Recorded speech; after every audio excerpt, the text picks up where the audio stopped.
I grew up in a small, tight-knit town where everybody knew everybody, and the idea of dreams seemed like a far-off luxury. My parents were both teachers, instilling in me a sense of practicality and a deep respect for education. But even with their influence, I always felt like I was meant for something more than the conventional path most people in my town followed. I could never quite put my finger on what it was until I had my first entrepreneurial experience at age 16. It was a summer afternoon, and I was sitting in my room, scrolling through my phone when I saw a post on social media about a new trend: custom-designed phone cases. People were paying top dollar for unique designs. I had always been artistic, drawing on my school notebooks and making random doodles. At that moment, an idea sparked in my mind. What if I could combine my passion for design with a business opportunity? I ran to the kitchen, where my mom was making dinner. "Mom, what if I start a business designing and selling custom phone cases?" I asked. She paused for a moment, then smiled. "Well, you've always been creative, and it's a good way to practice entrepreneurial skills. But how will you make it happen?" she asked, always the practical one. I had no idea how to make it happen, but that was never going to stop me.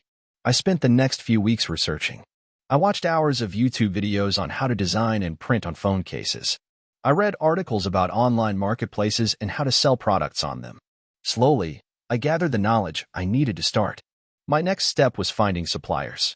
I couldn't afford to invest a lot of money up front, so I started small, buying blank phone cases in bulk and learning how to use a heat press to apply custom designs. I remember the first time I printed my design onto a case. It felt like magic. My art was now tangible, something that I could hold in my hands.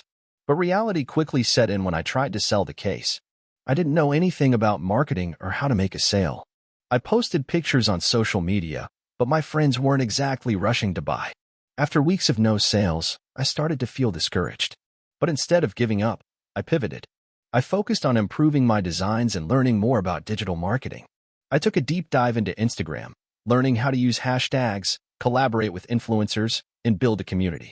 I started posting consistently, reaching out to influencers in the phone accessories niche, offering free samples in exchange for posts. Slowly, things started to pick up. People began to take notice. I made my first sale to a random stranger from another state, and it felt like a huge victory. That small win motivated me to keep going. By the time I turned 18, I had a full-fledged online store and was making enough money to cover my expenses. It wasn't a fortune, but it was something I had built from the ground up, and that gave me an incredible sense of pride. As I finished high school, I had the option to go to college like everyone else in my town. But something in me knew that I wasn't meant to follow the traditional route. I had already tasted the freedom of being my own boss, and I wasn't about to give that up. I decided to take a gap year to focus on my business full-time. That decision wasn't easy, though.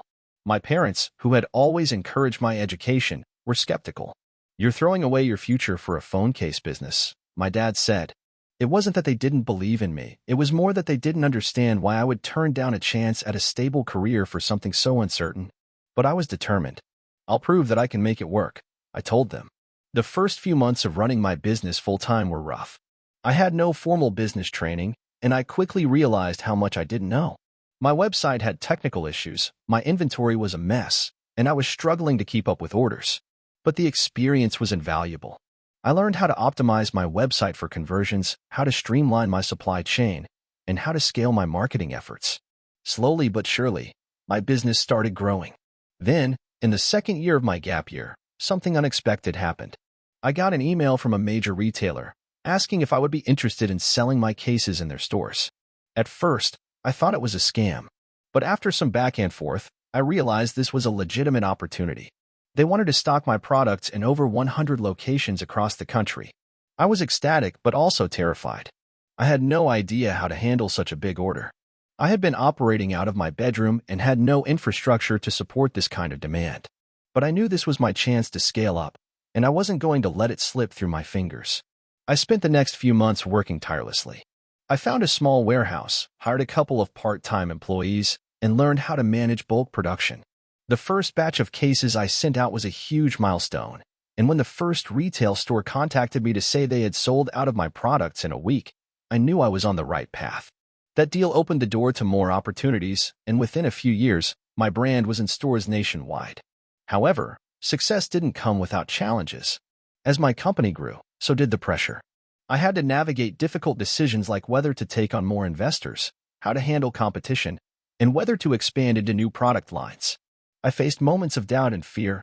What if it all collapsed? What if I made the wrong move? But I learned that uncertainty was part of the game, and you had to keep moving forward even when the road seemed unclear. 5 years into my entrepreneurial journey, I had expanded beyond phone cases into a full line of tech accessories, and my business was making millions in revenue. I still faced challenges, but I now had a team of talented people who believed in the vision and were willing to work hard alongside me. Looking back, it was a series of small steps, failures, and learning experiences that brought me here. Each failure taught me something valuable, and each success fueled my desire to keep growing. I never expected to make it this far. The small-town kid who dreamed of something more had turned his passion into a business that was now a major player in the market. But what I learned through it all is that success isn't about luck. It's about persistence, adaptability, and having the courage to pursue your dreams, even when the path ahead seems uncertain. Now, at the age of 23, I'm working on launching my next big venture. It's a tech startup that combines artificial intelligence with personalized product recommendations, something I'm incredibly excited about. I know the journey will be challenging, but I've never been more ready. The road to success isn't linear, but every twist and turn along the way has made it all worth it. If there's one piece of advice I can give to anyone reading this, it's this: never let the fear of failure stop you from trying. The journey may not be easy, but if you believe in your vision and keep pushing forward, you'll eventually get there. If you enjoyed the video, don't forget to leave a like and subscribe to the channel. It helps the content grow and motivates me to create even more great videos. Turn on notifications so you don't miss any new uploads. By the way, I'm curious, when do you usually watch my videos? While working, studying, or just relaxing at home? Let me know in the comments. I'd love to hear from you. Thank you for your support. I still remember the day I decided to start my business. It wasn't a light decision, nor was it something that came with a neat, well-thought-out plan. It was born out of frustration, opportunity, and a hefty dose of desperation. Let me take you back to the beginning.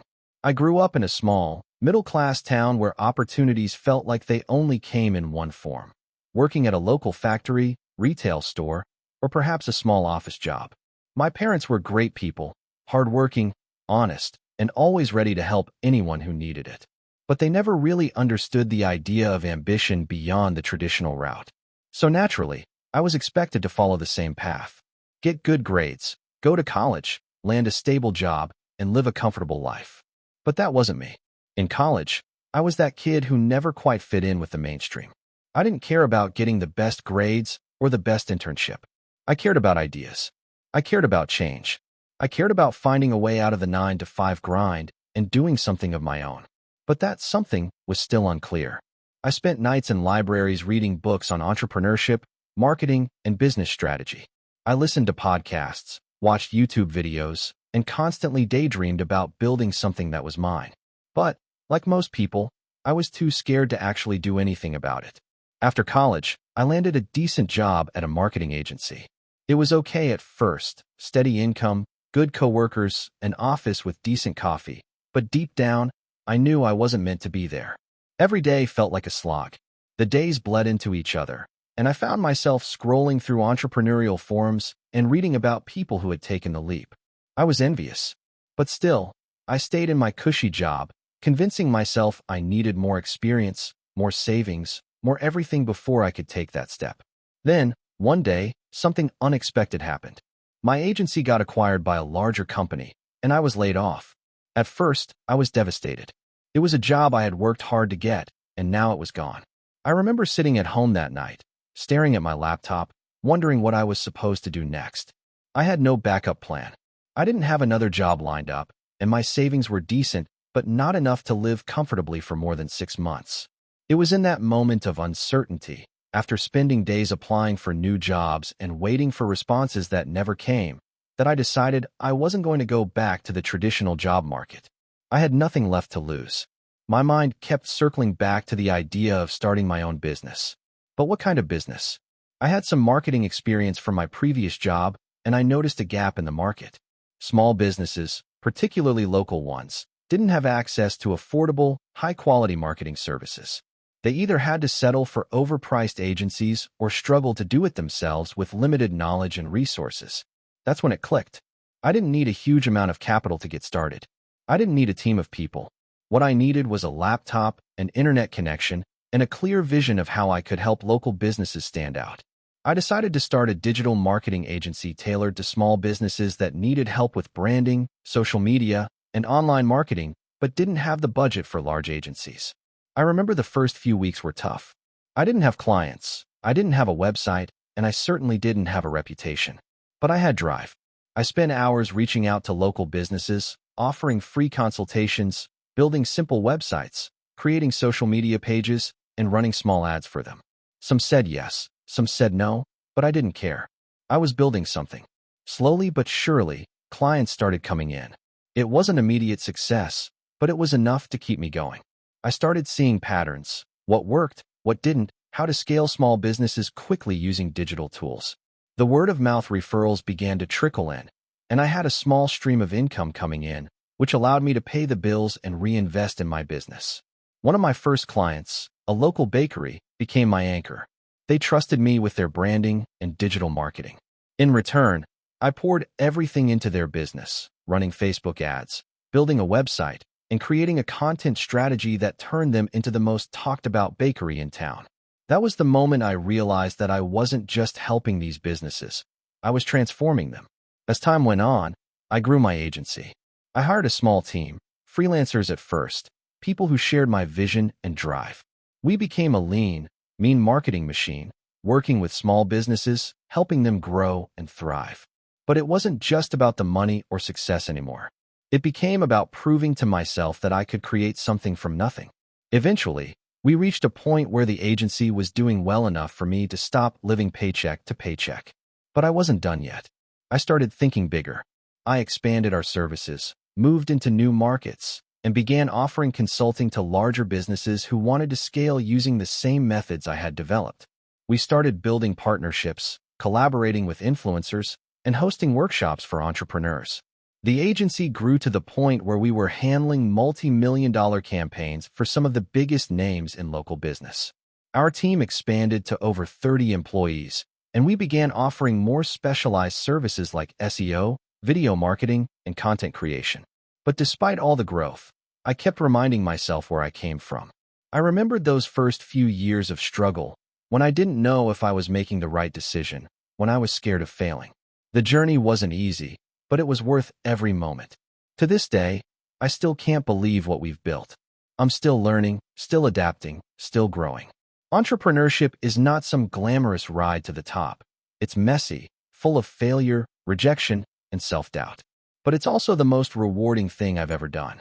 If there's one lesson I've learned, it's this: there's never a perfect time to start. The right time is now, even if you don't have everything figured out. Take that leap. If you're out there, stuck in a job you hate, or wondering if your idea will work, let me tell you this: it's possible. Start small, learn along the way, and don't be afraid to fail. Keep going, because you never know when everything will click. And when it does, it'll be worth it. I never thought I'd end up in the world of entrepreneurship. It wasn't something I planned. In fact, I spent most of my early years avoiding any serious responsibility. I was that guy who barely scraped through college, taking just enough classes to get by. I'd spend the weekends partying and the weekdays procrastinating. When I graduated, I had no clear plan. At 23, I landed a mediocre job in a marketing firm. It paid the bills, but I was bored out of my mind. My daily routine felt like a never-ending loop. Wake up, get coffee, sit at a desk for 9 hours, repeat. I didn't hate my job, but it wasn't fulfilling either. My coworkers were nice, but no one seemed truly passionate about their work. It felt like I was stuck in a rat race I wasn't even sure I wanted to be in. One day, I was talking to an old friend over lunch. He had started a small side hustle selling custom t-shirts online. He was making a decent amount of money on the side, and he seemed so much more energized than I'd ever seen him before. I was fascinated by the idea of running a business, even though I had no experience in it. I started to do some research in my spare time. I read about dropshipping, e-commerce, and social media marketing. The more I learned, the more I became obsessed. I didn't have much money saved up, but I figured I could start small. I set aside a few $100 and decided to give it a shot. I wasn't sure what I was doing, but I thought, hey, how hard can it be? I created an online store selling graphic t-shirts, with a few designs I'd created myself. I used a print-on-demand service to avoid investing in inventory. I threw together a basic website using Shopify, and I posted about it on my social media. For the first few weeks, nothing happened. I didn't make a single sale, but I didn't give up. I kept experimenting, running ads on Facebook and Instagram, tweaking my designs, and asking friends and family to share my posts. After about 2 months, I made my first sale. It wasn't much, a single t-shirt for $20, but it felt like a huge victory.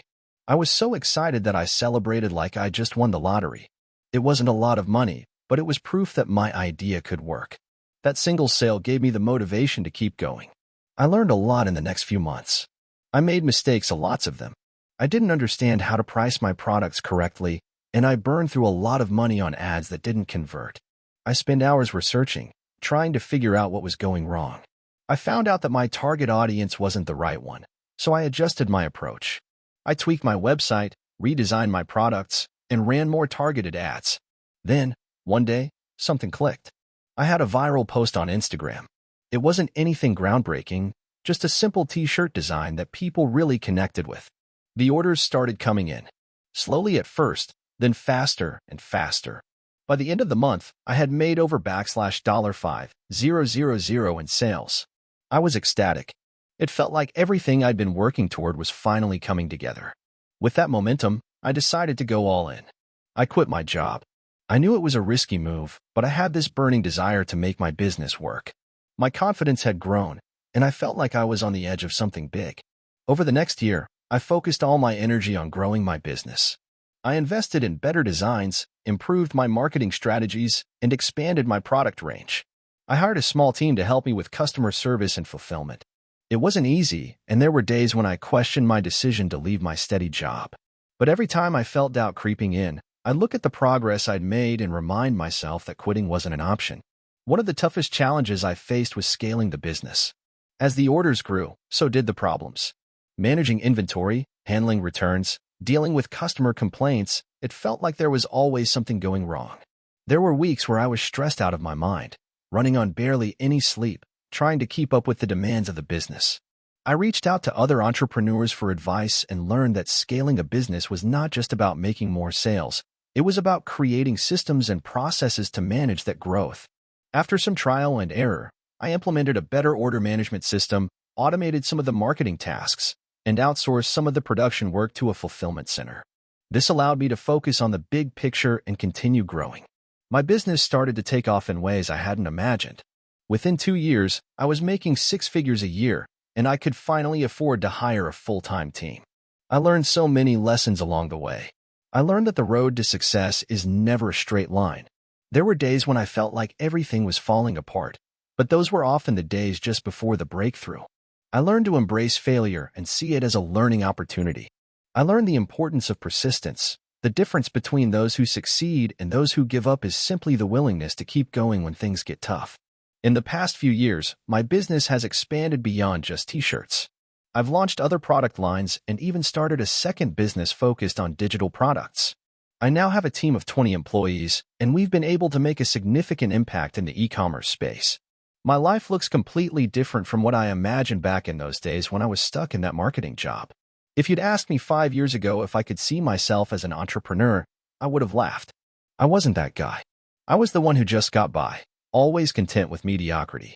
But now, I can't imagine going back to my old life. I've learned that success doesn't happen overnight, but with persistence, hard work, and a willingness to adapt, you can achieve things you never thought possible. It wasn't easy, and there were plenty of times when I wanted to quit. But now, when I look at my business and the team I've built, I feel a sense of pride and fulfillment I never thought I'd have. I guess the real lesson here is that it's never too late to start. If you have an idea, don't wait for everything to be perfect. Take the first step, learn from your mistakes, and keep pushing forward. You never know where it might lead. I never thought I'd be here, typing out my story for a place like this. But here I am, and if my journey can help anyone else out there, I'm more than happy to share. So grab some popcorn, because it's been a ride. It all started about 6 years ago, in my cramped apartment in downtown Chicago. I was working at a dead-end job at a marketing firm. I'd wake up every day, put on my suit, and marched to an office where I spent most of my time staring at a screen and trying to look busy. I wasn't miserable, but I wasn't living either. I didn't have much of a social life, and when I got home, I just felt empty. All I had was this nagging feeling that I was meant for something more. One day, it hit me like a ton of bricks. I was sitting in a meeting, and my boss was droning on about the company's latest project, when I had this realization. I had been working there for over 2 years, and I wasn't even excited about the work anymore. I had no passion for it, no sense of fulfillment. That's when I knew something needed to change. I started thinking about the things I loved. I had always been into tech, ever since I was a kid.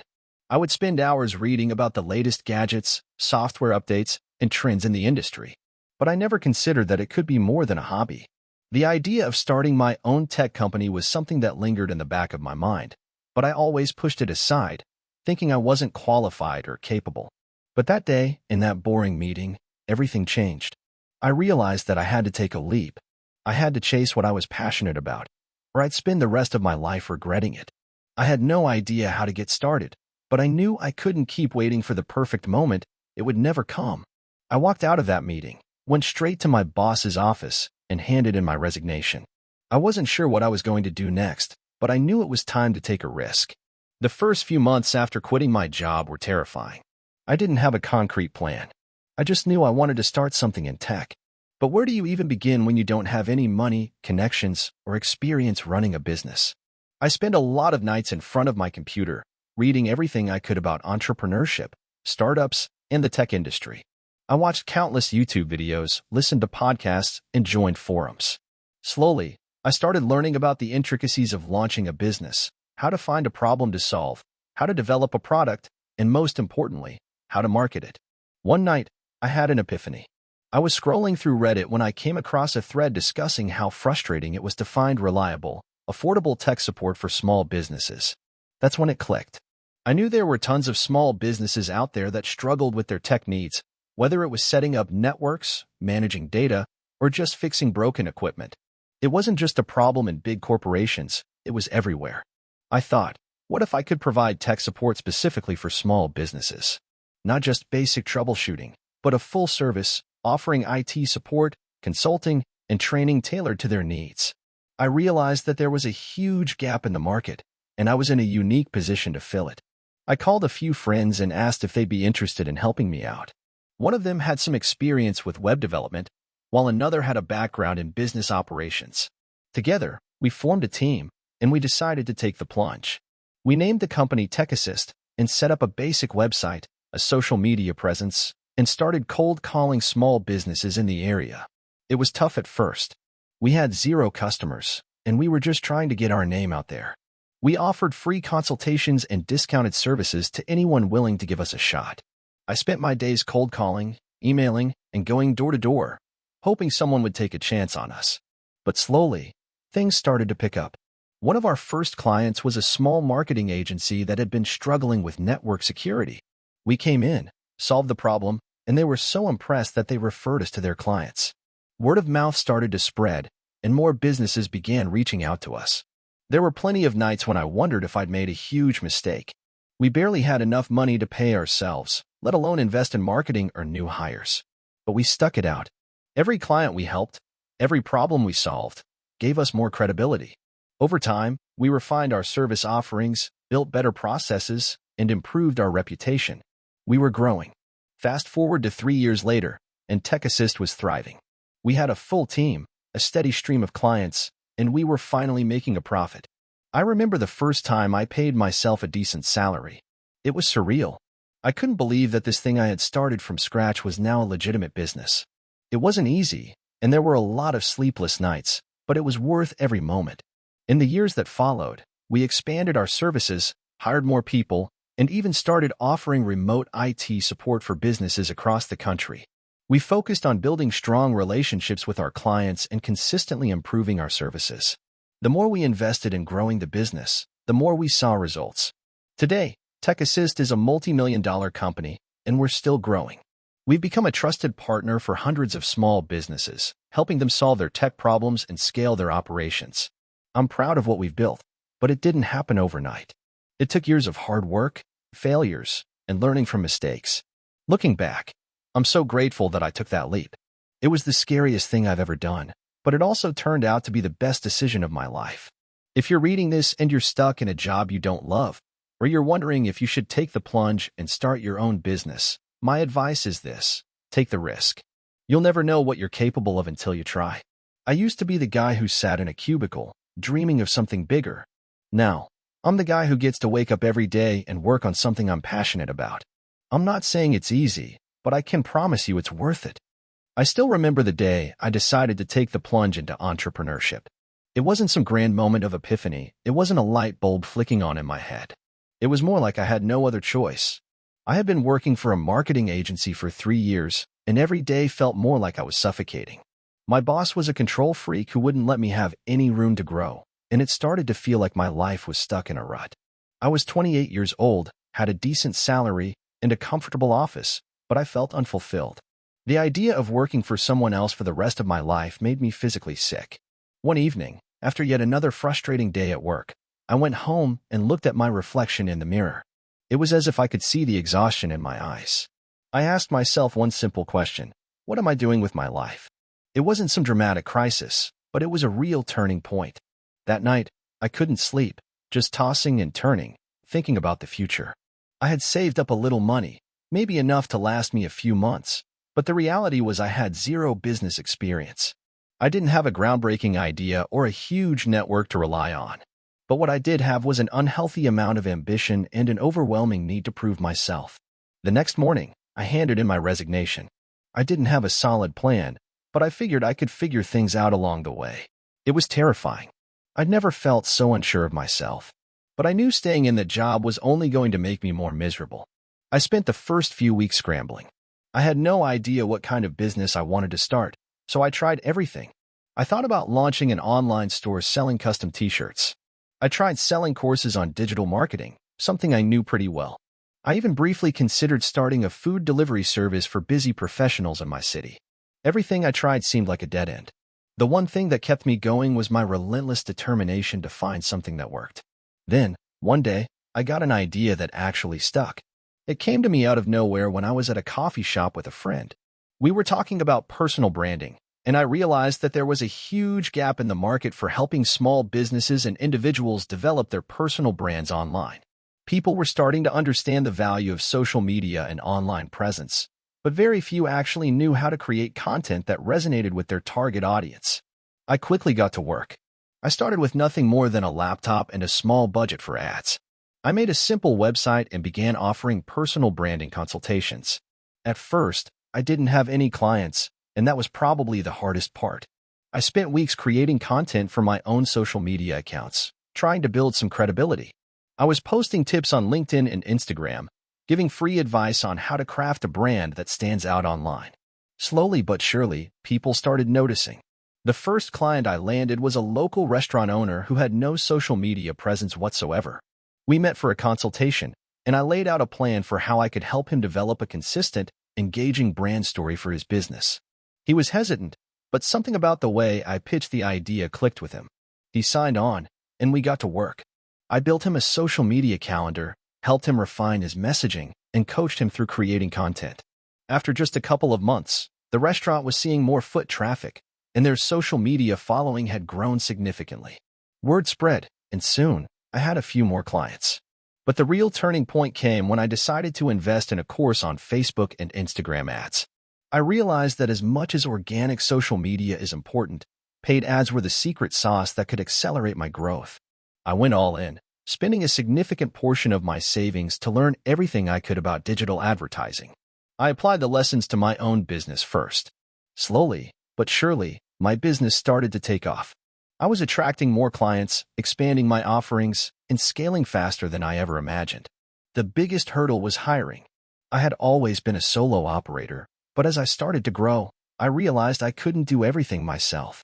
My first hire was a part-time virtual assistant, someone to help with admin tasks, and it was a game changer. It freed up my time to focus on the bigger picture.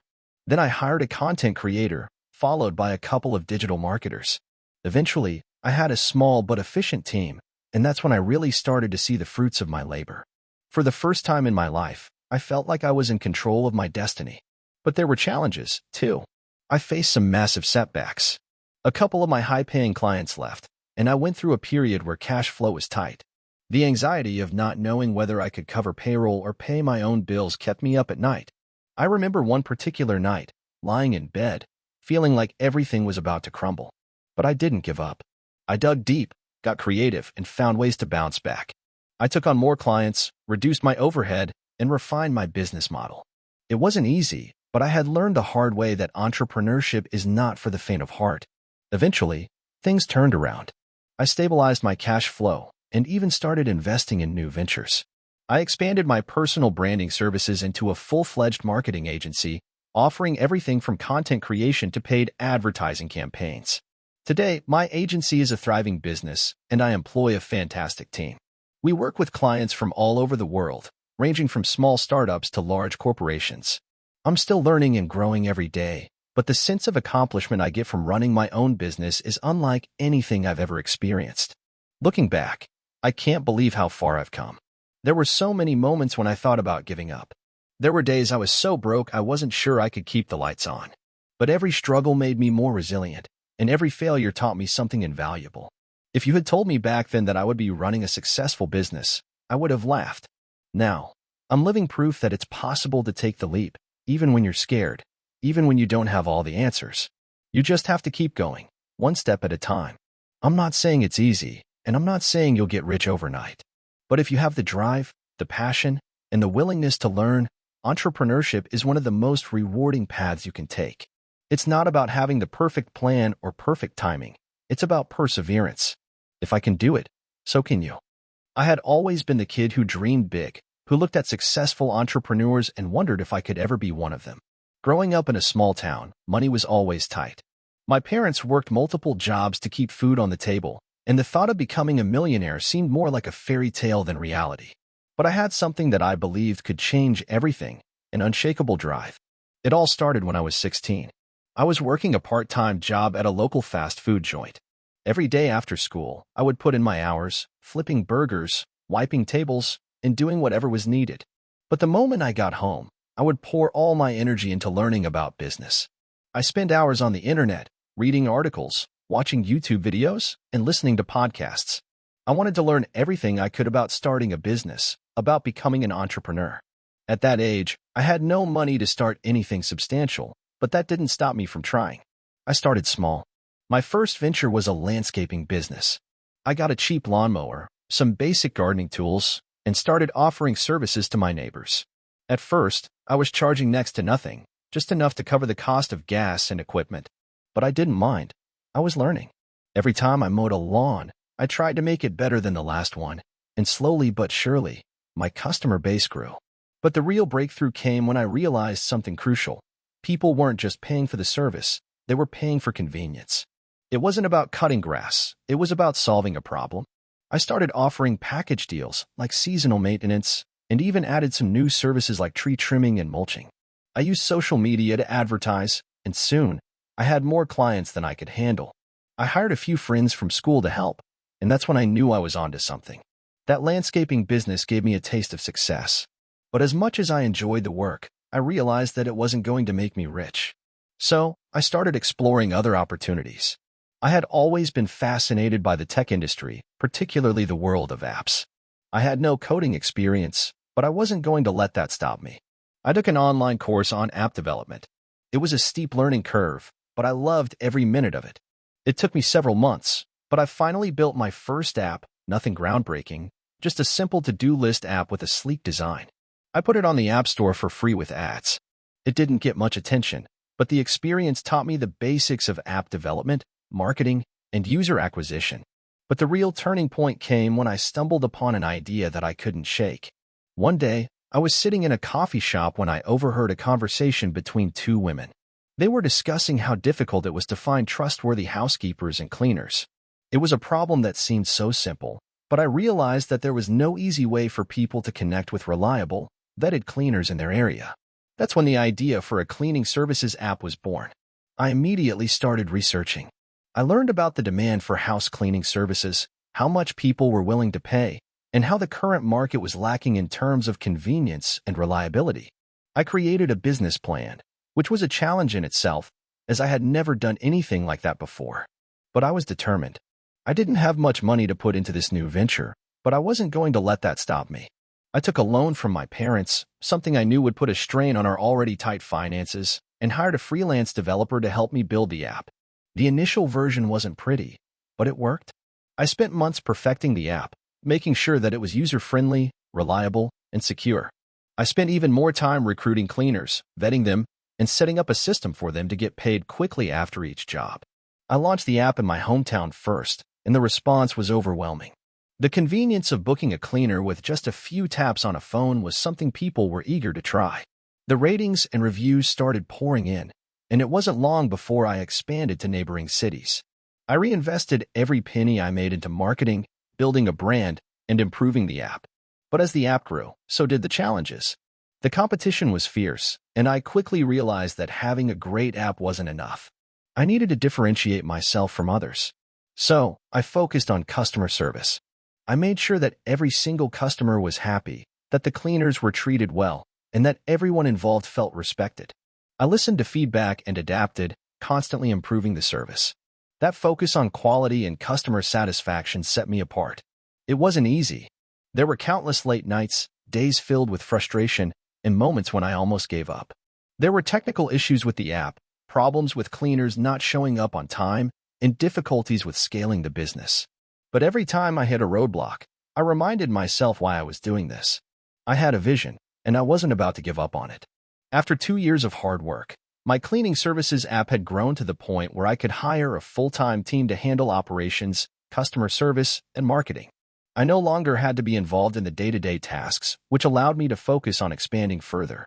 I started looking into other cities and even countries. Soon, my app was available in several regions, and I had thousands of customers. Eventually, I reached a point where I had to make a difficult decision, whether to continue building the business on my own or to sell it. I was burnt out. The pressure of managing a growing company was taking its toll, and I knew that I needed to step back for my own health. I made the decision to sell the app to a larger tech company that specialized in home services. It was a bittersweet moment, but it was the right decision for me at the time. When I sold the app, I had built a business worth millions of dollars. I didn't become a billionaire, but I had achieved financial freedom, and that was more than I ever thought possible. I learned that success wasn't about having a huge idea. It was about solving real problems, providing value, and staying persistent. And while I took a step back from the business world for a while, I knew one thing for certain: I would always be an entrepreneur. I never thought I would become an entrepreneur. In fact, if you told me 5 years ago that I would run my own business, I would have laughed. Back then, I was just another 20-something stuck in a dead-end job, trying to make ends meet. My life wasn't going anywhere, and I honestly didn't see how it could. I had just graduated college with a degree in communications, which, as most of you know, doesn't exactly scream high-paying job on a resume.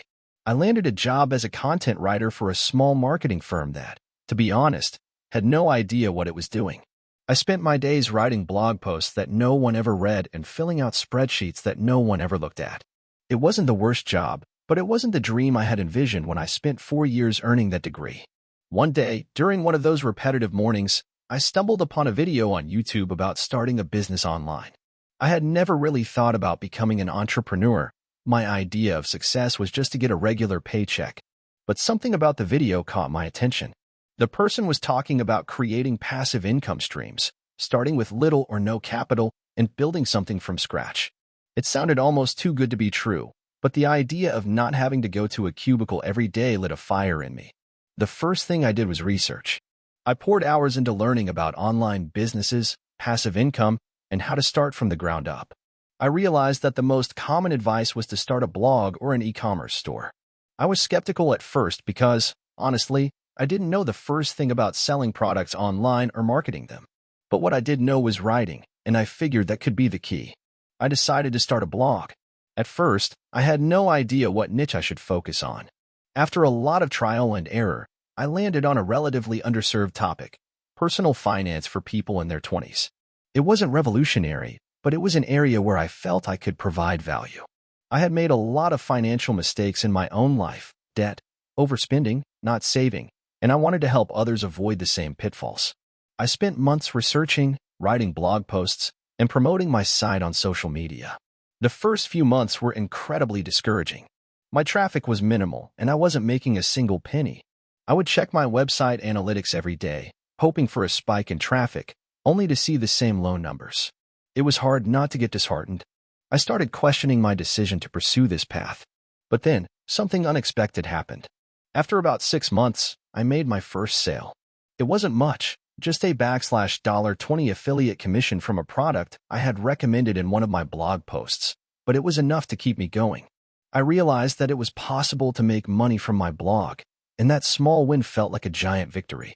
I celebrated that $20 like it was $1,000. From that moment on, I doubled down. I learned everything I could about SEO, social media marketing, and email lists.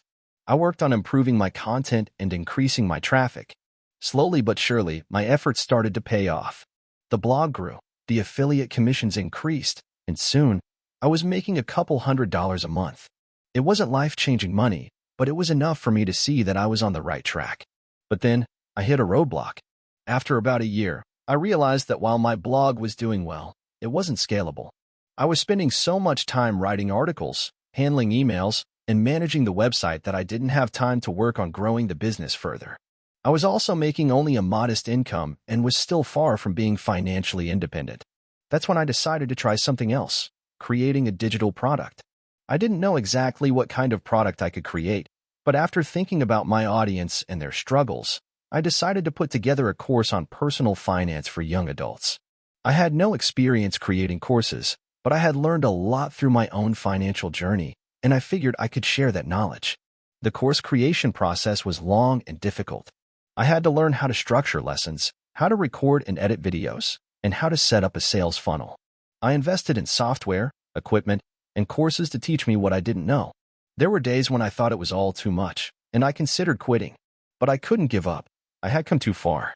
When I finally launched the course, I was nervous. What if no one bought it? What if it was a complete failure? But to my surprise, people actually bought it. The first month, I made a few $1,000s in sales. It wasn't a fortune, but it was far more than I had ever made from my blog alone. That was a turning point. From that moment on, I knew I was on the right path. I continued to develop and refine my course, and I started creating more digital products. I also scaled up my marketing efforts. I hired contractors to help with some of the work, which freed up my time to focus on growing the business further. By year 2, my income had skyrocketed. I had built a steady stream of revenue from my digital products, affiliate marketing, and even ad revenue from my blog. I was able to quit my full-time job and work on my business full-time. That was one of the proudest moments of my life. I was no longer chained to a desk working for someone else. But the journey didn't stop there. As my business grew, I started reinvesting my profits into new ventures. I built a membership site, started a YouTube channel, and created a podcast. I launched a coaching program, and I even began speaking at events. My business became something bigger than I ever imagined. Now, looking back, I can hardly believe how far I've come. The girl who was stuck in a boring office job with no direction is now the CEO of her own growing business. I've been able to create a lifestyle that allows me to travel, work from anywhere, and have the financial freedom I once thought was impossible. But it wasn't easy. There were a lot of sleepless nights, moments of doubt, and failures along the way. But every failure taught me something valuable, and every step forward kept me motivated. The lesson I've learned through this journey is simple. You don't have to have all the answers at the beginning. You don't have to know exactly how you're going to get there. Just start, keep learning, and keep pushing forward. It won't be easy, but if you stick with it, the rewards are worth it. I'm still learning and growing, but now I know one thing for sure. I'm never going back to that desk job. And if I can do it, so can you. I started my business at 23 with no real experience, no capital, and just a basic idea. The concept was simple. Create a service that would help small businesses manage their social media accounts without needing an in-house team. Back then, I had no clue about digital marketing or running a business, but I knew there was a huge gap in the market. Small businesses were struggling to keep up with the fast-paced world of social media, and I figured I could help by offering affordable and efficient solutions.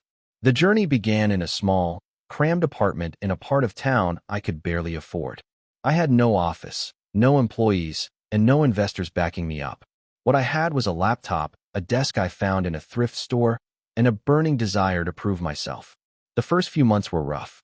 I spent my days Googling everything I needed to know about social media management, marketing strategies, and how to approach potential clients. I reached out to small businesses in my local area, offering free consultations, hoping to gain traction and build a portfolio. The first yes I received felt like a victory. It was a small local bakery that needed help managing their Facebook page. I didn't have any case studies or success stories to show them, but I convinced the owner that I could help. The deal was simple. I would work for free for a month in exchange for a testimonial if they liked my work. I spent hours designing social media posts, responding to messages, and engaging with their audience. It was exhausting, but it paid off. After a month, the bakery owner was thrilled with the results. Their engagement increased, and they gained a significant number of new customers. I now had a testimonial, and that was my golden ticket. With that first success story, I reached out to more local businesses, offering the same deal. Slowly, things started to snowball. More businesses signed on, and I gained more experience along the way. I began charging small fees for my services, but it wasn't enough to quit my day job. I was still working full-time as a waiter at a restaurant to pay the bills. Balancing my side hustle with my 40-hour workweek was exhausting, but I was determined to make it work. Around the 6-month mark, things started to change. I had enough clients to quit my restaurant job, but I had no idea how to scale the business. I was doing everything myself, creating content, managing social media accounts, reaching out to potential clients, and handling customer service. It was overwhelming, and I knew I needed help. But I didn't have enough money to hire anyone, and I was terrified of spending money I didn't have. I knew that if I wanted to grow, I had to take a risk. One night, I sat down with a friend of mine who had a background in graphic design. I pitched the idea of bringing him on board to help with the content creation side of things. He agreed, and I offered to pay him a small salary, knowing it was a risk I couldn't afford to take. But it was the best decision I ever made. With his help, we were able to take on more clients and improve the quality of our work.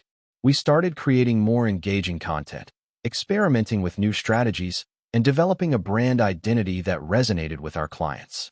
Over the next year, we doubled our client base.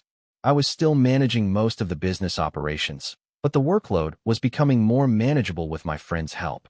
We were finally making enough money to pay ourselves and reinvest in the business. We hired another employee to handle customer support, and that's when things really started to take off. The more we grew, the more we realized how important it was to build a strong team. We didn't just need people who could do the work. We needed people who believed in the vision and were willing to go above and beyond to help the business succeed. At that point, I started to focus more on the business side of things. I took a few online courses about entrepreneurship, marketing, and scaling a business. I networked with other entrepreneurs and started attending conferences to learn from people who had already been through the process. One of the most valuable things I learned was the importance of building relationships. I reached out to influencers in the industry and offered them free services in exchange for exposure. Slowly but surely, we started building a reputation. After 2 years of working nonstop, we were finally able to secure a round of funding from an angel investor. With that funding, we were able to expand our team, upgrade our technology, and focus on acquiring larger clients. We transitioned from a local business to a national one, and within a few months, we were working with well-known brands and companies. Our services became more sophisticated, and we were able to offer additional value to our clients by providing advanced analytics, content creation, and paid advertising services. The growth didn't come without its challenges. There were months where we struggled to meet deadlines, clients who were unhappy with our services, and internal conflicts within the team. But we pushed through. I learned that running a business wasn't just about making money. It was about creating something that people believed in. We weren't just a social media management company. We were helping small businesses grow, thrive, and make an impact in their communities. That was the core of our success. By the time we hit year 5, our revenue had grown exponentially. We had expanded our services globally, working with clients from all over the world. We had a full team of employees, each of whom was integral to the company's success.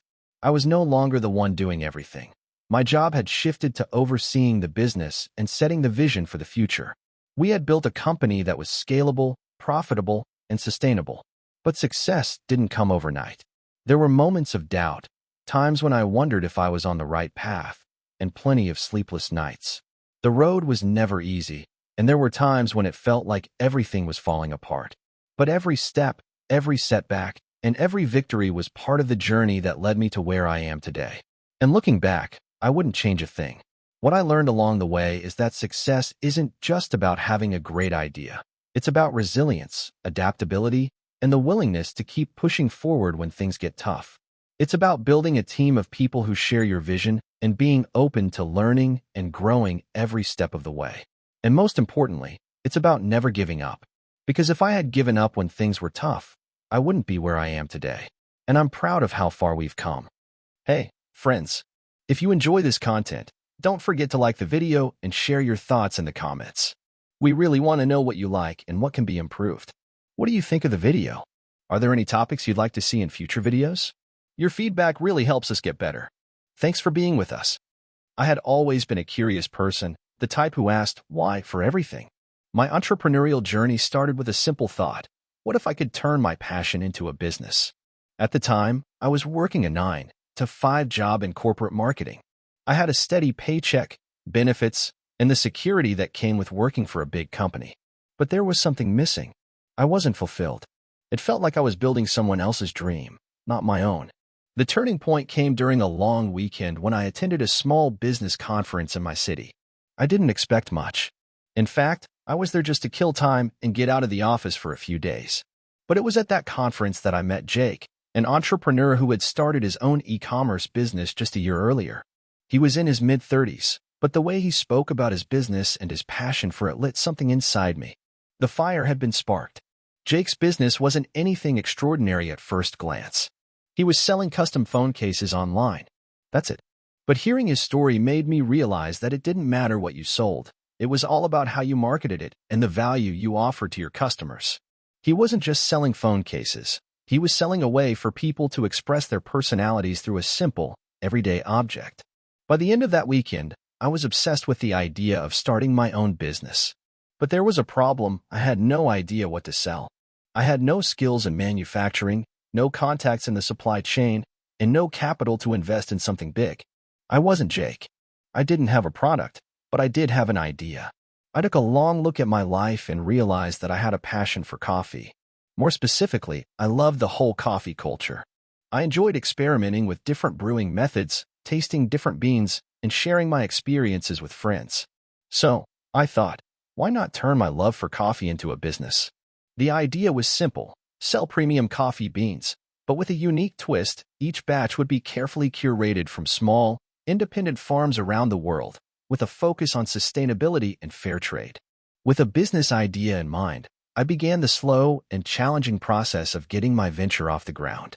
First, I spent countless hours researching suppliers, reading books about e-commerce, and finding out how I could stand out in the crowded coffee industry. I learned about branding, supply chains, marketing strategies, and website design. And then there was the financial side, figuring out how to fund the whole operation. I didn't have much savings, so I decided to take a risk. I sold my car and used the proceeds to buy an initial inventory of coffee beans. I had no guarantee that it would work, but the drive to create something of my own was stronger than any doubt. I also created a website, using all the free tools available to me at the time. I wasn't a web designer, but I knew how to learn. It wasn't perfect, but it was functional. The first few months were tough. I hardly made any sales, and the website was barely getting any traffic.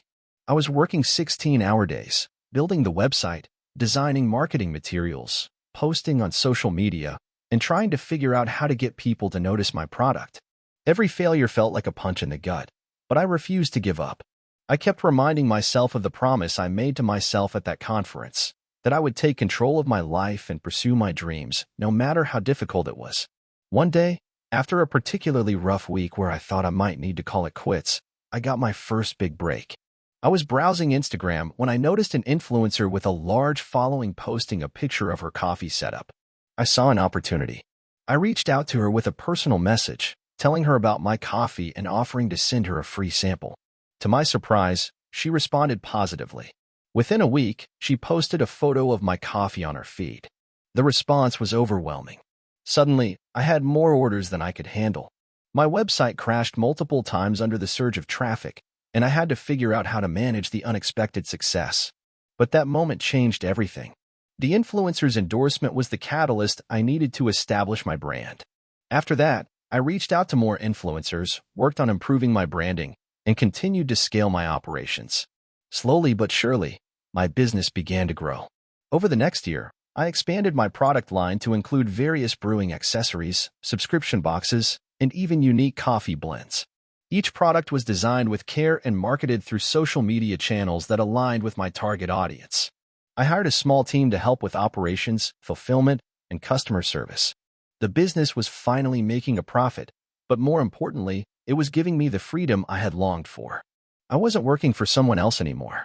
I was working for myself, building something from the ground up. However, success didn't come without its challenges. As the business grew, so did the demands. I had to constantly innovate and stay ahead of the competition. I spent hours learning about new coffee trends, experimenting with marketing techniques, and even managing customer feedback. I realized that my job as an entrepreneur wasn't just about selling a product. It was about constantly evolving and adapting to the needs of my customers. 3 years into the business, I found myself reflecting on everything that had happened. I had built something meaningful, something that was more than just a paycheck. It was a community of coffee lovers who shared my passion. I had gone from a corporate employee to the owner of a successful coffee brand, and the journey wasn't over. In fact, it had just begun. Looking back, I don't regret any of the struggles or sacrifices I made along the way. Every failure, every challenge, and every late night was worth it. I've learned that the key to entrepreneurship isn't about having a groundbreaking idea or an endless supply of capital. It's about resilience, passion, and the willingness to keep pushing forward, even when things seem impossible. Starting my business taught me that anyone can achieve their dreams if they are willing to put in the work. There is no shortcut to success, but with determination, creativity, and a little bit of luck, it is possible to turn a passion into a thriving business. I'm still amazed at how far I've come, and I'm excited to see where this journey will take me next. In 2018, I was working as a night security guard at a corporate office in Denver. It wasn't glamorous, but it paid the bills while I tried to figure out what to do with my life. I was 28, single, no kids, and living in a cheap studio apartment with a mattress on the floor and a second-hand desk that wobbled whenever I typed on my laptop. I had graduated with a philosophy degree and no marketable skills, so I bounced from job to job, bartender, warehouse picker, Uber driver, until I landed that night shift. 8 hours a night, 5 days a week, mostly just walking laps and nodding at the janitors. But I had a lot of time to think. One night, around 2 a.m., I was scrolling Reddit when I found a post about a guy who built a dropshipping store that made $10K a month. I thought it was probably a scam, but I started going down the rabbit hole. Over the next few weeks, I read everything I could about e-commerce, Shopify, AliExpress, Facebook ads. I watched hours of YouTube tutorials and followed people on Twitter who talked about print on demand and branding. I wasn't sure where to start, but I was intrigued. The thing that finally pushed me was my car breaking down. The repair bill was $1,300, which I didn't have. I had to borrow $500 from my sister and put the rest on a maxed out credit card. That's when I decided I needed to try anything that could get me out of that hole. I had $187 left in my checking account. I used $29 of it to start a Shopify trial. My first store was awful. It was called Hiker's Haven, and I sold generic outdoor gear, backpacks, water bottles, multi-tools, all dropshipped from China. I used a free theme, pulled blurry product photos from AliExpress, and wrote terrible copy. I spent $50 on Facebook ads and made 0 sales. I panicked, shut it down, and started over. The second store wasn't much better, but I got lucky. I pivoted to a niche I actually cared about, books. I created a print-on-demand brand that sold t-shirts and mugs with literary quotes and sarcastic bookworm humor. I called it Page Turner. I used Printful to fulfill the orders, designed my first few shirts in Canva, and launched with 5 products. I had no idea what I was doing with ads, so I just posted mock-ups on Instagram and followed every #Bookstagram account I could find. In the first month, I made 3 sales. All were to friends. But the 4th sale was a stranger. That changed everything. Once I knew that someone out there wanted my product, I doubled down. I spent nights after work researching email marketing, copywriting, customer psychology. I took a free online course on digital marketing, then another. I rewrote all my product descriptions and learned how to run better Facebook campaigns. I figured out how to use Canva and Photoshop properly. I even paid a Fiverr freelancer $10 to clean up my logo. The next month, I made $400 in sales, then $900, then $500. By month 6, Page Turner was doing $3,000/month in revenue. I was still working the night shift, so every break I got, I would answer customer emails, post on Instagram, tweak ads. I reinvested everything back into the business. I added new product categories, tote bags, posters, stickers, and collaborated with a few book bloggers for shoutouts. One of them had a viral TikTok, and I got 70 orders in a day. I remember sitting in the break room, staring at my phone as the Shopify cha-ching notifications kept going off. I started crying. I had made more money in one night than I used to make in a week. In 2020, during the early lockdowns, my business exploded. Everyone was online, people were reading more, and they were also buying dumb stuff to feel better. Page Turner's sarcastic literary merch fit the vibe perfectly. I did $22,000 in sales in April. I finally quit my security job. The growth from there wasn't smooth. Print-on-demand margins are tight, and customer complaints started piling up, shipping delays, poor print quality, packages lost in transit. I spent more time doing damage control than marketing. I realized I had to switch to a different supplier and hire someone to handle customer service. I found a virtual assistant in the Philippines for $6/hour who was amazing. Best decision I made all year. Then I hit my first 5-figure profit month in August 2020. I started thinking bigger. I launched a limited-run hardcover notebook with a literary quote embossed on the cover.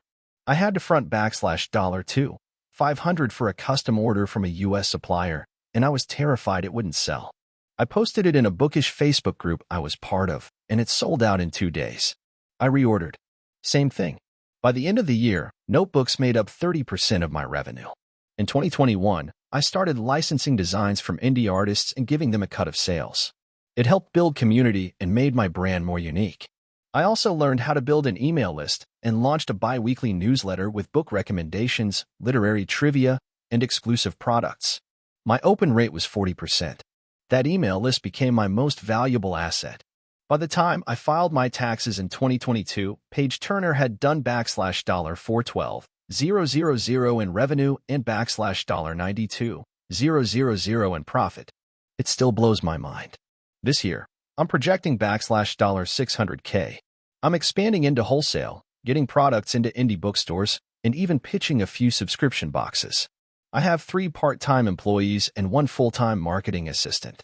I no longer live in a studio apartment. I bought a house in Boulder. I have a car that runs. I paid off my credit card debt and finally took my sister on that vacation I owed her. And yet, I still remember those nights walking around the office building at 3 a.m., thinking I was wasting my life. If you're reading this and feel stuck, I'm not saying quit your job tomorrow and start a business. But I am saying start something. Anything. Start small. Use your evenings and weekends. Don't wait until you feel ready. I wasn't ready. I just got fed up with being broke and bored and decided to figure it out as I went. The truth is, I'm still figuring it out. But that's what makes it fun. My story starts in the winter of 2018. I was 29, living in a crappy apartment in Cleveland with a barely functioning radiator and more mice than friends. My job at the time was as a mid-level operations manager for a mid-sized logistics company. It paid the bills, but barely. More importantly, it was soul-killing. The kind of job where every Monday feels like a funeral and every Friday feels like a temporary stay of execution. One day, while scrolling Twitter during lunch, I saw a tweet that changed everything. It was a screenshot of a Shopify store dashboard showing $40,000 in monthly revenue. The caption was something like, "Built this in 6 months from my couch." I laughed out loud, rolled my eyes, but didn't scroll past. Instead, I opened a new tab and typed how to start a dropshipping business. 2 weeks later, I launched my first store. It was terrible. The logo looked like it was made in MS Paint, my supplier was unreliable, and I sold a product I didn't understand. Posture correctors. I picked it because someone on YouTube said it was trending. I sank $800 of my savings into Facebook ads and got exactly 2 sales, both of which were refunded because the product arrived broken and 3 weeks late. But something about it lit a fire in me. It wasn't just about making money. For the first time, I had built something. It was mine. I failed, sure, but it was my failure. Over the next year, I tried 3 more stores. Pet gadgets, travel accessories, then phone grips. Each time, I got a little better. Learned how to write better copy, how to research a product, how to talk to suppliers. The phone grip store was the first to turn a profit. I made $2, 300 in 1 month and thought I had made it. I quit my job the next week. That was a mistake. By the end of the month, my supplier ghosted me. Orders didn't ship. Chargebacks rolled in. I had to refund nearly $4,000 I didn't have. I maxed out 2 credit cards and ended up driving Uber Eats in the evenings to stay afloat. But I didn't go back to my job. I couldn't. That would have felt like surrender. In January 2020, I pivoted. I've been keeping an eye on Reddit threads and Google Trends, looking for products with rising interest. That's when I noticed a spike in searches for home workout gear. I found a supplier for resistance bands that shipped from within the US and decided to go all in. This time, I didn't just throw up a Shopify store. I built a brand. I called it Coreflex. Made a logo that didn't suck. Created workout videos using a friend's garage gym. I didn't even know how to edit video, so I learned Premiere Pro on YouTube in a weekend. I got a logo embroidered on headbands and paid 3 fitness influencers $100 each to make a review video. The first month we did $8, 500 in sales. The second month, $27,000. By April 2020, peak lockdown, we cleared $94,000. Here's the thing no one tells you about sudden success. It's terrifying. Every order felt like a liability. If my supplier dropped the ball, I was toast. I was fulfilling orders from my apartment, working 16-hour days, sleeping 4 hours a night, eating ramen and energy bars like I was in some kind of business boot camp. So I brought on help. A friend from college, Dan, who had been laid off from a marketing job. He handled customer support and social. We added more SKUs, yoga mats, foam rollers, kettlebells. We launched a blog and got picked up by a BuzzFeed listicle. In June, we hit 6 figures in revenue. I paid off my credit cards, got my radiator fixed, moved into a better apartment. But then it hit. Shipping delays, supply shortages, complaints. One batch of resistance bands was defective. People posted videos of them snapping mid-squat. I had to issue partial refunds, kill my best-selling product, and deal with the fallout. That's when I made the riskiest move of my life. I decided to manufacture my own product. I found a small fitness gear factory in Wisconsin that could custom make a new line of resistance bands with reinforced latex. Minimum order, 5,000 units. Total cost $38,000. I had $22,000 in the bank. I called my mom. She had been skeptical from day one but had seen my hustle. She loaned me $10K. Dan's uncle, who liked our content, invested another $10K in exchange for a small equity stake. I drained the last of my savings and placed the order. The bands arrived 6 weeks later. Branded packaging, clean design, QR codes linking to our custom workout portal. They looked real, like something you'd see in Target. I sent samples to YouTubers, gave away 500 sets to micro-influencers, and launched a relaunch campaign with early access discounts and lifetime guarantees. In November 2020, we hit our biggest number $156,000 in a single month. From there, things stabilized. I hired 2 part-time employees. We moved fulfillment to a third-party warehouse. We got a deal with a boutique fitness studio chain to carry our gear in 30 locations. In 2021, we crossed $1 million in revenue. I wish I could say it was all smooth from there, but entrepreneurship is a marathon full of twisted ankles. In 2022, our ad account got banned out of nowhere. We scrambled for 2 weeks before rebuilding our campaigns from scratch. In 2023, we almost got bought out, but the deal collapsed in due diligence when we discovered the acquirer had shady financials. Now, it's 2024. Coreflex has 5 full-time employees. We're stocked in 75 stores nationwide and have launched 2 new product lines, a smart jump rope and an app-based coaching subscription.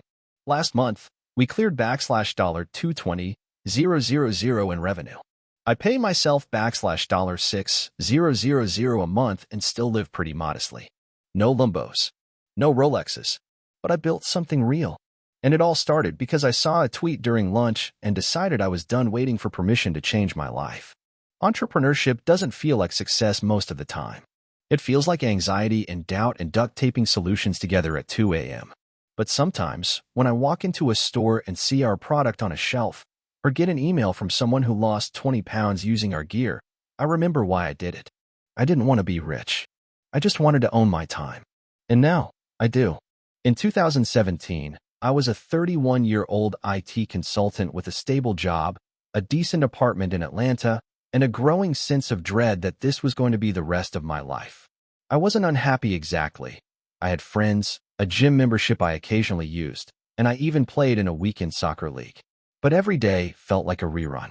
Meetings, emails, more meetings. I didn't hate my job, but I definitely didn't love it. The turning point came during a vacation to Mexico. I met a guy named Mateo who ran a small beachfront cafe. The place was tiny, no air conditioning, and half the furniture looked like it had been rescued from a junkyard. But the food was amazing, and the guy seemed genuinely happy. When I asked him how he ended up owning a cafe, he shrugged and said, "I didn't want to work for anyone anymore." Simple as that. That line stuck with me. I flew back to Atlanta with a tan and a nagging thought. What could I do if I didn't work for anyone else?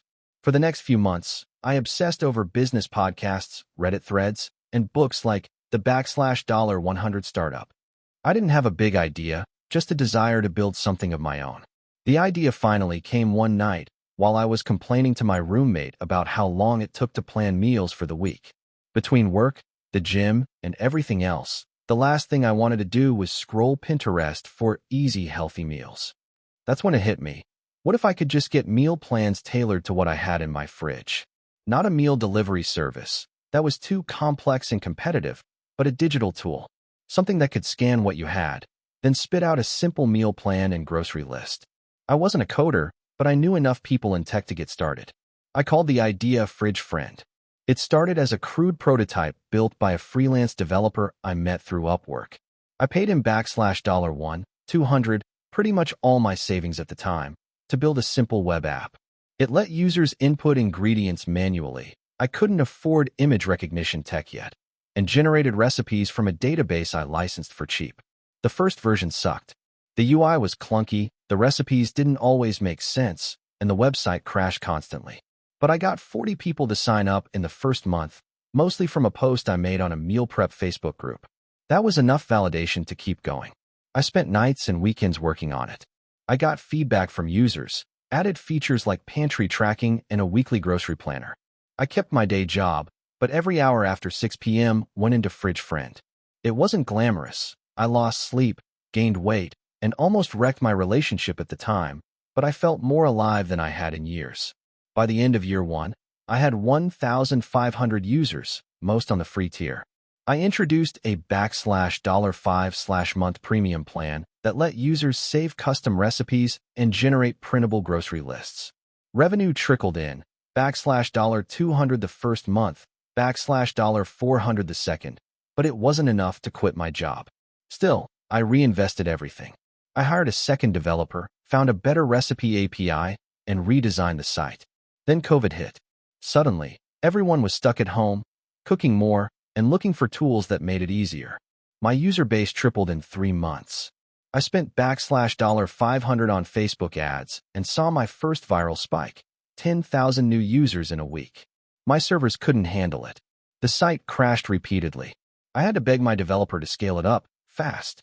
I ended up upgrading everything: hosting, database, infrastructure. It cost me $4,000 and maxed out my credit card. But it paid off. By August 2020, I had 70,000 users and 3,500 paying subscribers.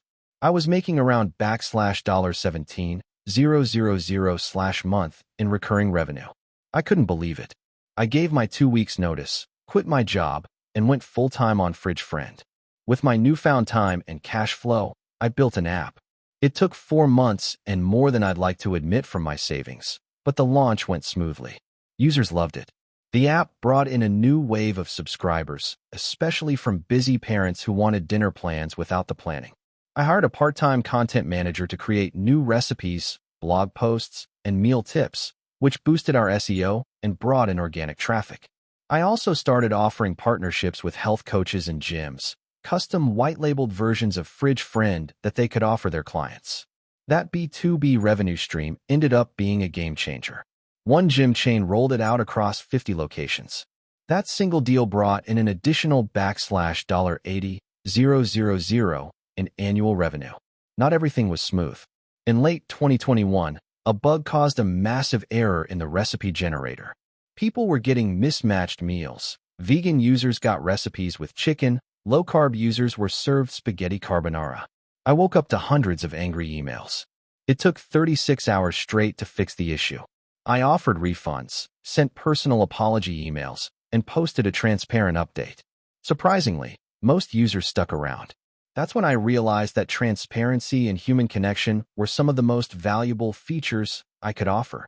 By 2023, Fridge Friend had 300,000 users and 25,000 paying subscribers. We were doing over $1 million in ARR. I had a team of 6, a Slack channel that wasn't just me talking to myself, and I no longer flinched when the AWS bill came in. I even had offers from investors, but I said no. I didn't want to scale too fast. I wanted to grow slow and steady, keep control, and build something sustainable. Now in 2025, Fridge Friend is a full-blown lifestyle brand. We have a companion app for kids, a Chrome extension that adds ingredients directly from online grocery stores, and a small line of physical products, magnetic meal planners, and reusable grocery bags. I work 30 hours a week, spend weekends hiking, and I travel whenever I want. My life isn't retired on a beach, glamorous, but it's mine. And that's more than I ever hoped for when I was dragging myself to client meetings 5 years ago. Sometimes I still think about Mateo, the cafe guy in Mexico. I wonder if he'd get a kick out of knowing he helped spark a business that's helped thousands of people eat better and stress less. Maybe someday I'll go back, order a taco, and tell him the whole story. Until then, I've got meal plans to tweak and users to support, and I wouldn't trade it for anything. I didn't mean to start $1 million business. I just wanted to sell one t-shirt. It started 2 years ago when I got laid off from a mid-level marketing job at a startup that promised too much and delivered too little. My severance was enough to cover 3 months of bills, and I figured I'd take a month to rediscover myself before jumping back into job applications. That month turned into 2 weeks of anxiety spirals and 1 morning of impulse decision-making. I was scrolling through my old designs on my iPad, doodles, logos, stupid slogans. One of them said, "Procrastinators Unite." Tomorrow. I had made it during a Zoom meeting, half as a joke. But staring at it now, freshly unemployed and wrapped in a blanket burrito of despair, it hit different. I thought, I'd wear that. So I opened an account on a print-on-demand site, uploaded the design, chose the cheapest white tee, called the brand Lazy Legend, half as a joke, posted the link on my Twitter and forgot about it. 3 hours later, my high school friend Jess texted me a screenshot. "Yo, your shirt is blowing up on TikTok." Turns out someone with 200K followers had stitched my post and said, "This is the most relatable shirt I've seen in months," while wearing it on their own. I had exactly 3 orders when I checked the site. When I refreshed, it was 57. I spent the rest of the night refreshing. By morning, it was 214. I wasn't ready. I didn't even know how taxes worked for this kind of thing. But for once, I felt more alive than I had in years. I told myself, okay, just ride the wave for a week, then go back to the job hunt. Spoiler, I didn't go back. By week 3, I had 1,300 orders. I made $11.30 per shirt after fees. That was almost $15,000. I couldn't believe it. I registered as sole proprietorship. I learned what a resale certificate was. I spent hours reading r/entrepreneur and calling my accountant cousin until she threatened to block me. But here's the thing. I had one design, one joke. The wave would crash eventually. So I went on Reddit, Tumblr, Twitter. Not to post. To listen. I searched for relatable t-shirts, funny slogans, shirts I'd actually wear, and read thousands of comments. I noticed something weird. People didn't want to wear shirts with brands. They wanted shirts that said something about them, without actually saying anything at all. The next design was introverting in progress.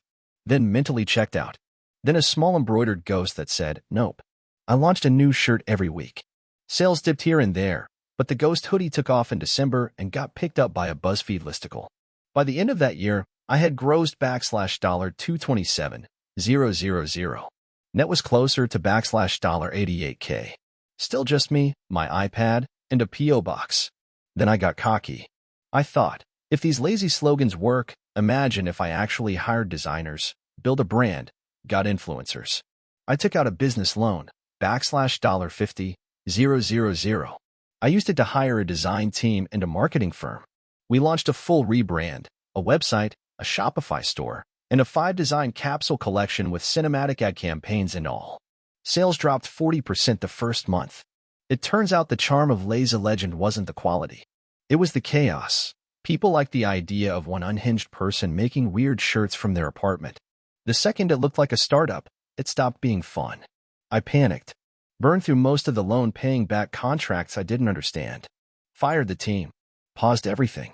Spent 2 weeks in a depressive haze eating Pop-Tarts and questioning if I should just go back to corporate life. Then I opened my inbox. There were 300+ unread emails. Customer stories. Some funny. Some sad. All of them real. One from a woman who bought the mentally checked-out shirt for her partner battling depression. Another from a teacher who wore "Introverting in Progress" to parent-teacher night and got compliments from every awkward dad in the room. It hit me hard. People didn't buy Lazy Legend to look cool. They bought it to feel seen. So I went back to basics. This time, I printed everything locally. Handwrote thank you notes for the first 100 orders post-hiatus. Posted stories instead of ads. Told people about my screw-ups. I launched Back to the Basement as a new collection, self-aware, scrappy, messy. Sales tripled. Today, Lazy Legend makes around $1.2 million in annual revenue. I have a small team, 2 part-time designers, 1 fulfillment partner, and my childhood best friend running social media. We still drop 1 weird, honest design per week. We still mess up orders sometimes. We own it. People love it. I never raised capital. Never pitched to VCs. Still no office. Sometimes people ask, what's your secret? Honestly, I just made things that made people feel a little less alone. Also, the ghost hoodie. That thing refuses to die. I started my business with $187 and a broken-down food cart I found on Craigslist. This was 2018, and I had just quit my job at a logistics company. I wasn't fired. I wasn't laid off. I quit. Voluntarily. It was the dumbest and smartest thing I ever did.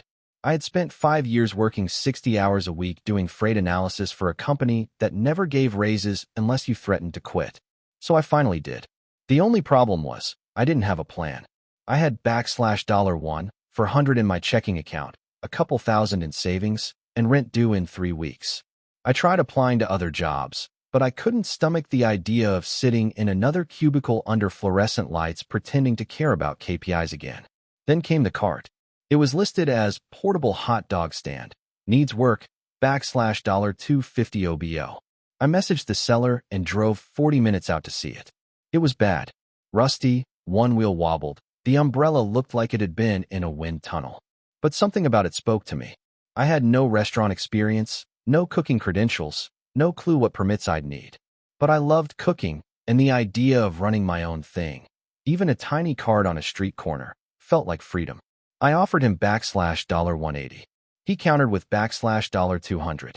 We settled at $187 because that's literally all I had in my Venmo. I named it the Daily Dog. The first few weeks were chaos. I spent every day Googling things like how to register food cart business and what license do I need to sell hot dogs in Houston. The health department, the city clerk, the fire marshal. I visited them all, sometimes twice. I cleaned the cart, painted it myself, and replaced the wheels from a used lawn mower. I had $43 left by the time I bought my first round of supplies. I started with 2 menu items, a basic beef dog and a chili cheese dog. No fancy toppings, no vegan options.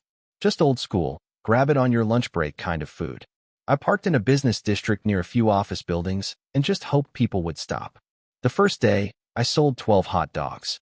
The second day, I sold 9. Then 16. Then 23. I was barely breaking even, but I was obsessed. I stood in the Texas heat with a folding chair, handing out napkins and trying to get people to follow the cart's Instagram. My big break came from a local real estate guy named Mike. He loved the dogs and started bringing his coworkers every Friday. One of them was married to a food blogger. She posted about it, and suddenly my DMs were full of people asking where I'd be next. I printed a chalkboard sign that said, Follow us on IG for daily locations and watch the follower count go from 67 to 1,000 in 2 weeks. I reinvested everything. Every dollar I made went back into the business. I expanded the menu, jalapeno dogs, bacon wrapped, even a breakfast sausage option with eggs and salsa. I started offering dog flights so people could try 3 mini versions. By month 3, I was netting around $1,300 a week. Not a fortune, but more than I ever made in logistics, and I actually looked forward to waking up. The cart was still janky, and I couldn't afford a real POS system, so I tracked sales in a spiral notebook and used a square reader hooked to my phone. But people loved the vibe. It was scrappy, real, and personal. I knew regulars by name. One guy proposed to his girlfriend with a hot dog bouquet. Winter came, and I panicked. Cold weather meant fewer people outdoors, fewer events, fewer lunch crowds. So I pivoted. I started catering. Office parties, weddings, birthday events, anything.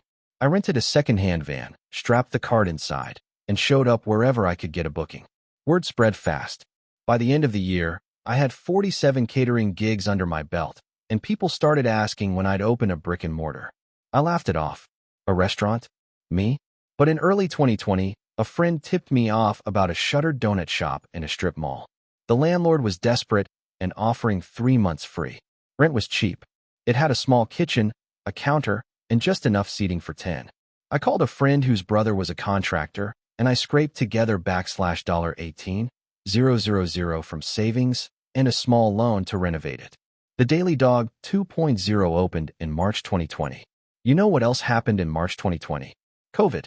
I lasted 11 days before the shutdowns hit. I thought it was over. Everything I built, the cart, the brand, the dream, it all felt like it was slipping away. I cried in that little shop more than I care to admit. But then I got up and started adapting. I turned the place into a takeout hub. I listed on every delivery app one could. I filmed a video of myself making hot dogs in slow motion and posted it on TikTok. It got 220,000 views in a week. Orders started pouring in. I created quarantine combos and work from home lunch packs. I put up signs that said, "Support small biz, eat a dog." People responded. The community kept me alive. By the end of 2020, I had hired 2 employees and bought a second cart. In 2021, I added a food truck to serve high-traffic festivals. In 2022, I franchised my first location, run by one of my regulars, no less.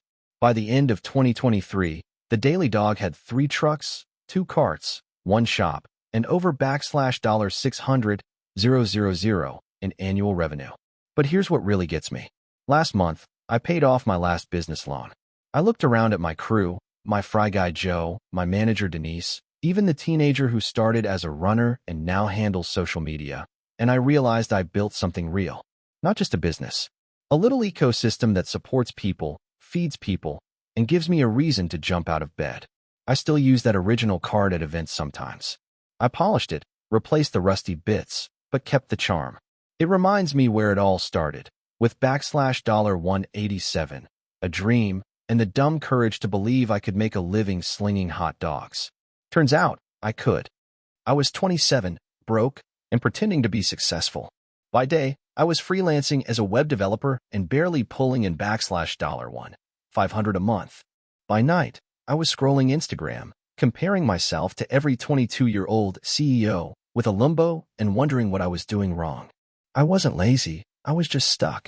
I graduated with a CS degree, jumped from one dead-end job to another, and after being laid off in a mass cut from a startup, I decided to go solo. Except I had no real plan, no savings, and no idea how to get clients consistently. I thought freelancing meant freedom, but what it really meant was anxiety, ramen, and trying to convince landlords that a Stripe screenshot counted as proof of income. Then, one afternoon in 2021, I got a DM that changed everything. It was from a guy I used to go to college with, Eric. We were never close, but he remembered I did websites. He was starting a small e-commerce brand selling eco-friendly desk organizers. Yeah, weirdly specific, and needed a basic Shopify store. He said he had $500. At the time, that was a lot of money for me. I said yes immediately. I built the store in 3 days. Clean, minimalist, mobile optimized. I didn't just want to deliver what he asked for. I wanted him to remember me. I added in some upsell functionality using a free app and configured the backend so he could track sales in real time. When I showed it to him on Zoom, he said, "Dude, this is better than what I imagined." That sentence stuck with me. 2 weeks later, he referred me to his friend, then that friend referred me to someone else. Each gig was between $400 $1 200. Still not life-changing, but something was shifting. I wasn't begging on Upwork or Fiverr anymore. I was getting inbound leads. My rent was still late, but I could finally buy groceries without sweating. Then, in early 2022, I got a referral that cracked everything wide open. A guy named Alex ran a DTC skincare brand that was making $200K/month. He wanted a full revamp of his store, and he'd heard I was the guy for fast, conversion-focused Shopify builds. He wanted the site live in 2 weeks, before a product launch.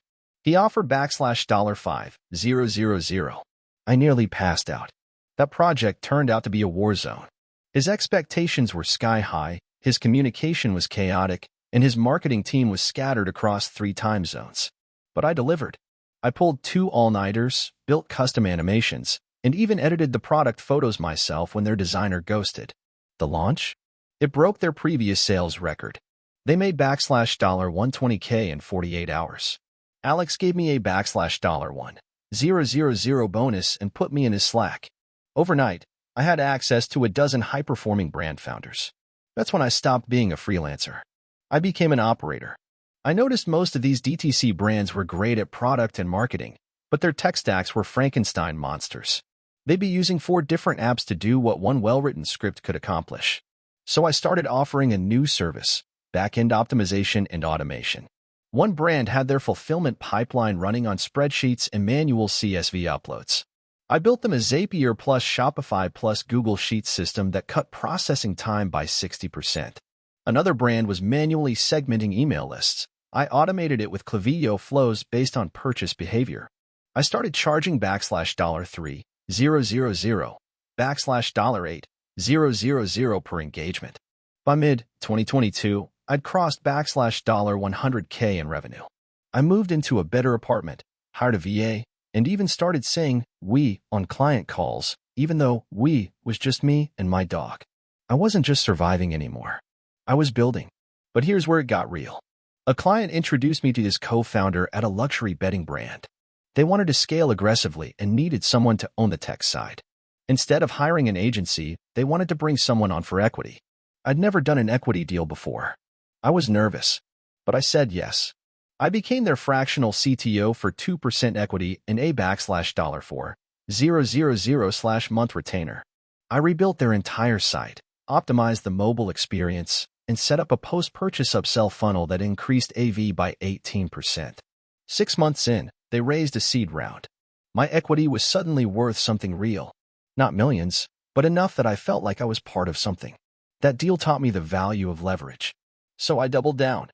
I packaged my services into a productized offering: CRO-focused Shopify rebuilds, back-end automation, and fractional CTO retainers.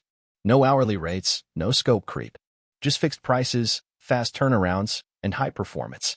I launched a simple landing page, wrote a few LinkedIn posts about what I was doing, and started cold emailing brands I liked. In 2023, I did $380K in revenue. No ads, no office, no team, still just me and the dog. Just relationships, results, and ruthlessly clear offers. People ask me now if I'm successful. I don't know. I'm not on Forbes. I don't own a Ferrari. But I wake up when I want. I work with clients I respect. And every month, I get closer to building my own SaaS product, something that solves the exact pain points I saw in those early brand stacks. Looking back, the biggest turning point wasn't landing the $5K client or hitting 6 figures. It was deciding to treat myself like a business instead of a freelancer. The moment I stopped waiting to be picked and started packaging my skills with clarity, everything changed. The truth is, you don't need to be a genius or have a billion-dollar idea. You just need to solve expensive problems for people who can pay to have them solved. That's it. That's the whole game. And yeah, I'm still just getting started. In 2016, I accidentally started $1 million business because I couldn't find a decent cup of coffee in my neighborhood. That sounds dramatic, I know, but it's the truth. I had just moved back to my hometown after a stint in San Francisco, where I had developed an obnoxiously picky taste for single-origin pour-overs and beans roasted within the last 7 days.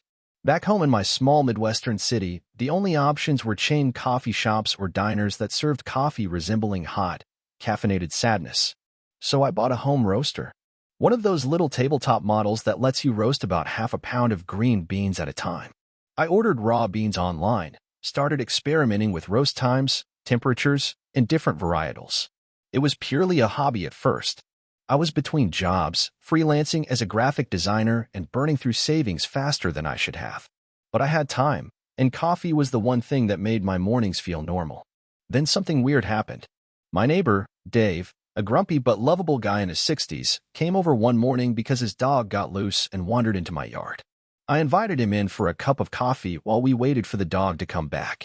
I brewed a cup of my latest roast, an Ethiopian Yirgacheffe I was particularly proud of. Dave took one sip and said, "Holy hell, what is this?" I told him I roasted it myself. He laughed. "You roasted it?" "Like, in a pan." "Kind of," I said. "It's a home roaster." He asked me if I could make him a bag. I said sure. 2 days later, he gave one of those bags to his daughter, who ran a yoga studio downtown. She called me that same day and asked if I could sell her 10 more for a little pop-up event she was hosting. I had no business, no brand, just a shelf full of mason jars and a scribbled notebook of roast profiles. But I said yes. I made some quick labels on my printer, called it Third Rail Roasters, a name I pulled from a line in a book about subway systems and electricity, don't ask, and dropped off 10 brown bags with rubber stamps on them. By the end of the weekend, she called back and said they were gone, and could she order 25 more? That was the spark. I spent the next month roasting coffee like a maniac. I upgraded to a small commercial drum roaster that I bought used from a failed cafe in Ohio. I converted my garage into a roasting room, complete with ventilation and fireproof walls, using YouTube tutorials and $2,000 from my emergency fund. I designed a real logo, built a basic Shopify site, and started selling online. My early customers were mostly friends, neighbors, and random yoga moms. But word spread. People started tagging me on Instagram, posting latte art with captions like Third Rail Starbucks. I leaned into the indie vibe. Handwritten roast dates, unique small batch labels, short stories printed on the back of each bag. Then came the real turning point. A regional food blogger with about 50K followers bought a bag and posted about it. She said, "This is hands down the best locally roasted coffee I've had. Ever." Within 24 hours, I had 300 orders. I was out of beans. I had to pull an all-nighter just to fulfill half of them. I hired my sister to help pack, and I paid her in coffee and pizza. In year one, I made $48,000 in revenue. I wasn't rich, but I felt like I was finally onto something. I poured everything back into the business, better packaging, more green bean inventory, upgraded roasting gear. Then, in 2018, I quit freelancing and went full-time with Third Rail. That same year, I opened a tiny retail kiosk in a downtown market. Just a 10 by 10 space with a bar, a grinder, and a barista me. People lined up for it. I started offering subscriptions $20/month for 2 rotating bags, and by the end of that year, I had 400 subscribers. 2020 was terrifying. When COVID hit, I thought I was done. The market closed. The pop-ups vanished. But weirdly, people doubled down on their at-home coffee. Subscriptions went up. Online sales surged. I started offering virtual roast talks where I'd walk customers through the story of each batch on Zoom. It was awkward but charming, and people loved the personal touch. I brought on a partner to help scale. He had logistics experience and helped me source beans directly from farmers in Colombia, Ethiopia, and Guatemala. We started offering limited-run microlots and premium blends. Our subscriber base hit 3,000. We hired 5 people, including a full-time roaster, a social media manager, and a customer experience lead. By 2022, we crossed $750,000 in annual revenue. Then came the moment I never thought I'd see. A grocery chain reached out. They wanted to feature Third Rail in 35 regional stores. I was terrified. Mass retail meant barcodes, distribution, food safety certifications, and a ton of overhead. But we pulled it off. It took 6 months, a new packaging line, and hiring a fulfillment team, but we did it. Third Rail is now on shelves in 3 states.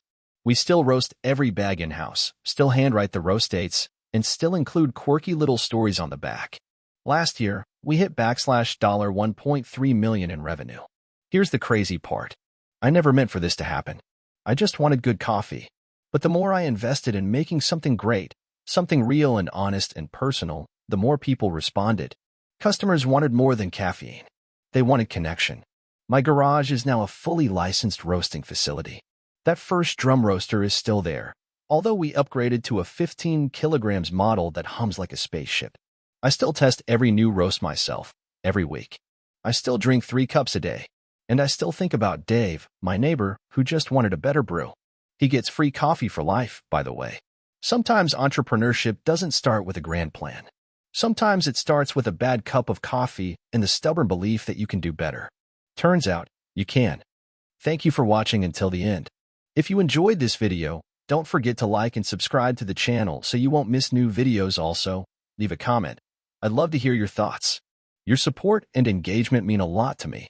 See you in the next video.